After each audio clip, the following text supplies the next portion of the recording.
ইন্দোনেশিয়ার এই ভিডিওটি গোটা ফেসবুক জুড়ে ভাইরাল হয়েছে এবং গোটা ওয়ার্ল্ডে ভাইরাল হয়েছে। এই ভিডিওটির মধ্যে দেখা যাচ্ছে যে একটি ছেলে এবং একটি মেয়ে অসামাজিক অর্থাৎ জিনা করা অবস্থায় তারা একে অপরের সাথে তাদের শরীরটা লেগে গিয়েছে, এরা ছুটতে পারছে না। অনেকে বলছে যে এর একটা অভিশাপ এবং সত্য ঘটনা, অনেকে বলছে না এটা একটা মিথ্যা ঘটনা, এর একটা বানোয়াট ঘটনা। তো এটাই জানার জন্য কৌতূহলবশত আমার ইন্দোনেশিয়ান এক ফ্রেন্ডের কাছে আমি ফোন দিলাম যে দোস্ত, ইন্দোনেশিয়া যেহেতু ঘটনাটা ঘটেছে এই বিষয়টা আসলে কতটুকু সত্য। তো সে আমাকে বলেছে ইন্দোনেশিয়া একটা মুসলিম রাষ্ট্র হওয়ার পরেও তাদের সেখানকার মানুষ প্রচুর পরিমাণে পরকিয়া করে এবং এই পরকিয়া যাতে করে সমাজ থেকে চলে যায়, এই পরকিয়া যাতে সমাজ থেকে দূর হয়, এই জন্য তারা একটি শর্ট ফিল্ম তৈরি করেছে যেখানে তারা মূল মেসেজ দিতে চেয়েছিল যে আপনি যদি পরকিয়া করেন, খারাপ কাজ করেন, তো এই খারাপ কাজ করা অবস্থায় আপনি যদি মানুষের সামনে এটা প্রকাশ পেয়ে যায় তাহলে আপনি লাঞ্ছিত হবেন এবং আপনার সম্মানটুকু আর থাকলো না। এই মেসেজগুলি বোঝানোর জন্য ইন্দোনেশিয়ার মানুষেরা এই শর্ট ফিল্মটা করেছে।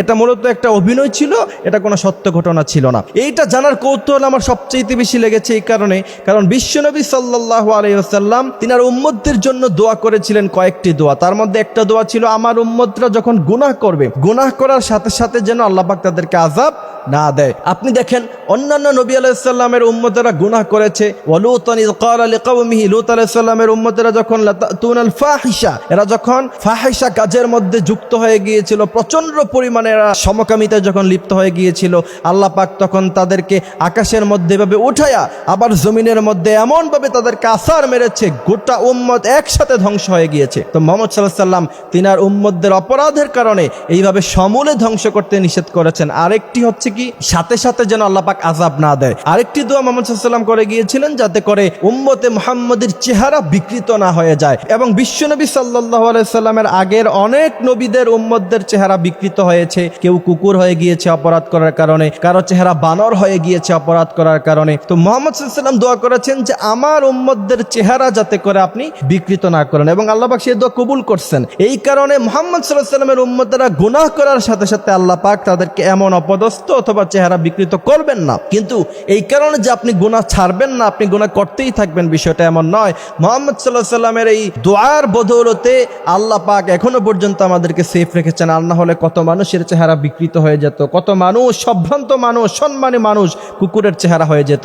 এই জন্য প্রিয় ভাইয়েরা আমার, অবশ্যই আমাদেরকে এই খারাপ কাজ থেকে এবং সমাজের অনৈতিক কাজ থেকে আমাদেরকে বিরত থাকতে হবে।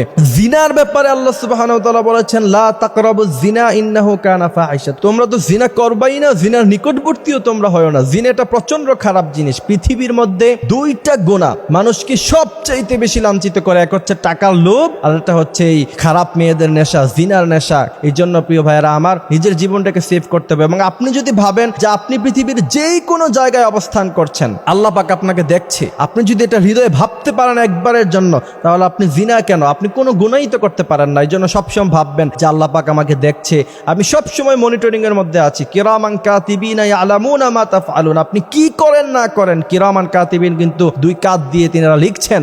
এই জন্য প্রিয় ভাইয়েরা আমার, আল্লাহ পাক আমাদেরকে কথাগুলি বোঝার তৌফিক দান করুক, আমিন।